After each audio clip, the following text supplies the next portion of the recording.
Hyderabad BJP అభ్యర్థి మాధవీలతకు కేంద్రం Y+ సెక్యూరిటీని కల్పించింది. వీఐపీ సెక్యూరిటీలో భాగంగా 6 CRPF పర్సనల్ సెక్యూరిటీ అధికారులతో పాటు ఆమె నివాసం దగ్గర 5 సెక్యూరిటీ ఉంటారు. మాధవీలతకు Y+ సెక్యూరిటీ కల్పించడంపై బీజేపీలో చర్చనీయాంశంగా మారింది. తనకు సెక్యూరిటీ కల్పించాలంటూ ఇప్పటికే పలుమార్లు రాజాసింగ్ కేంద్ర హోంశాఖకు లేఖ రాశారు. బండి సంజయ్, రాజాసింగ్ కు భద్రత కల్పించని కేంద్రం మాధవీలతకు కేటాయించడంపై బీజేపీలో చర్చకు దారితీసింది.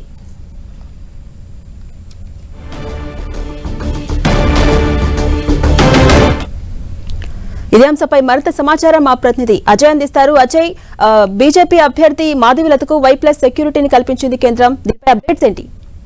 బీజేపీ హైదరాబాద్ అభ్యర్థి మాధవీలతకు కేంద్రం Y+ సెక్యూరిటీని కల్పిస్తూ భద్రతా సిబ్బందిని ఆమెకు పంపించడం జరిగింది.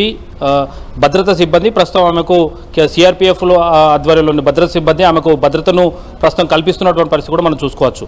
ఏదైతే ఆమె వెంట షిఫ్ట్ల వారీగా 6 సిబ్బంది ఆమెకు భద్రత కల్పిస్తారు. అదేవిధంగా 2+2 ఇద్దరు ఆమె ఇంటి వద్ద భద్రత ఉంటారు. ఒక కమాండెంట్ వీళ్ళందరికీ కూడా సూపర్విజన్ చేస్తూ ఉంటారు. అంటే 1+10 భద్రతను ఆమెకు కల్పించినటువంటి పరిస్థితి మనకు కనబడుతుంది. మొత్తం 11 మంది సిఆర్పిఎఫ్ సిబ్బంది ఆమెకు రోజువారీగా భద్రతను కల్పించినటువంటి పరిస్థితి. అయితే కేంద్రం Y+ భద్రత కల్పించడం ఇప్పుడు బీజేపీలో కొంత చర్చనీయాంశంగా మారినటువంటి పరిస్థితి మనం చూసుకోవచ్చు. అయితే ఆమె ఓవైసీ మీద పోటీ చేస్తుంది, ఓల్డ్ సిటీలో తిరుగుతుంది కాబట్టి ఆమెకు కొంత సెక్యూరిటీ పరమైనటువంటి ఇష్యూస్ ఉన్నటువంటి నేపథ్యంలో ఆమెకు భద్రత కల్పించరని కొంతమంది వాదిస్తుండగా, అయితే ఇప్పటికే అనేక సందర్భాల్లో రాజాసింగ్ తనకు భద్రత కల్పించాలని, రాష్ట్ర భద్రత పైన తనకు నమ్మకం లేదని గత ప్రభుత్వం టీఆర్ఎస్ ప్రభుత్వం ఎప్పుడైతే ఉందో ఆ ప్రభుత్వం ఆధ్వర్యం ఉన్నప్పుడు నాకు ఇక్కడ ఉన్నటువంటి పోలీసు వారిపైన నమ్మకం లేదు అంటూ చాలా సందర్భాల్లో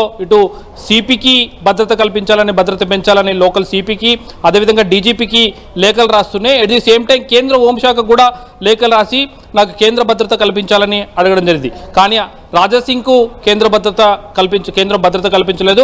at the same time Bandi Sanjay కూడా ప్రజా సంగ్రామ యాత్రలో తిరుగుతున్నటువంటి సందర్భంలో వివిధ సందర్భాల్లో ఆయన పైన దాడులు జరిగాయి. ముఖ్యంగా గన్పూర్లో కొన్ని దాడులు జరిగాయి. అదేవిధంగా నల్గొండలో రైతు సమస్యలపైన ఉద్యమం చేసేందుకు వెళ్ళినప్పుడు కూడా ఆయన కాన్వాయ్ పైన దాడులు జరిగాయి. అదేవిధంగా గుర్రంపూడి తండాలో కూడా కొన్ని భద్రతా సమస్యలు లేవనెత్తిందని ఆయన పైన దాడులు కూడా జరిగినటువంటి పరిస్థితి. అలాంటి సందర్భంలో కూడా బీజేపీ నేతలు కొంతమంది కేంద్ర హోంశాఖకు నివేదిక ఇవ్వడం జరిగింది, బండి సంజయ్కి భద్రత పెంచితే బాగుంటుందని.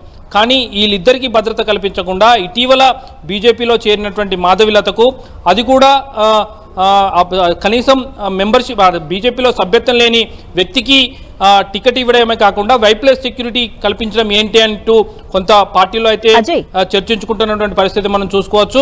అయితే ఇదంతా కొంత చర్చనీయాంశంగా మారినటువంటి పరిస్థితి కనబడుతుంది ఝాన్సీ. అలాగే అజయ్, రాజాసింగ్, బండి సంజయ్ పలుమార్లు రిక్వెస్ట్ చేసినా పట్టించుకుని కేంద్రం ఇప్పుడు వచ్చినటువంటి అభ్యర్థి మాధవీలతకు Y+ సెక్యూరిటీని కల్పించింది. మొత్తం 11 మందితో పహార కూడా ఏర్పాటు చేసింది. అసలు రీజన్స్ ఏమై ఉండొచ్చు అంటే మనం చూసుకోవచ్చు. ఆమె ఇటు ఓవైసీ మీద పోటీ చేస్తుంది. బీజేపీ అసలు చాలా వీక్గా ఉన్నటువంటి ప్రాంతమైనటువంటి హైదరాబాద్లో ఎక్కువగా ముస్లిమ్స్ ఉండడం జరుగుతుంది. బీజేపీకి జనరల్గా ముస్లిమ్స్కు కొంత రైవేవల్ ఉన్న విషయం మనకు తెలిసిందే. ఈ నేపథ్యంలో అక్కడ ఎక్కువగా సెక్యూరిటీ థ్రెట్ ఉంటుందన్నటువంటి ఇంటెలిజెన్స్ రిపోర్టు వెళ్ళి ఉండవచ్చు అన్న అంశం కూడా బీజేపీలో చర్చగా మారుతున్నటువంటి పరిస్థితి కనబడుతుంది. ఈ నేపథ్యంలో కేంద్రం ఆమెకు భద్రత కల్పించి ఉండవచ్చు అంటూ కూడా కొంతమంది బీజేపీ నేతలు అయితే చెప్తున్నటువంటి పరిస్థితి. అయితే ఓవైసీ మీద పోటీ చేస్తుండడం కారణంగానే ఆమెకు భద్రత కల్పించారు అన్న అంశం కూడా తెరపైకి వస్తున్నటువంటి పరిస్థితి కనబడుతుంది. అయితే ఆమెకు టికెట్ వచ్చిన కొత్తలోనే నాకు Z+ సెక్యూరిటీ కావాలంటూ ఇటు బీజేపీ రాష్ట్ర అధ్యక్షుడు కిషన్ రెడ్డిని, అదేవిధంగా కేంద్ర హోంశాఖ మంత్రి అమిత్ షాను అడిగినట్టుగా కొంత సమాచారం అయితే ఉంటుంది.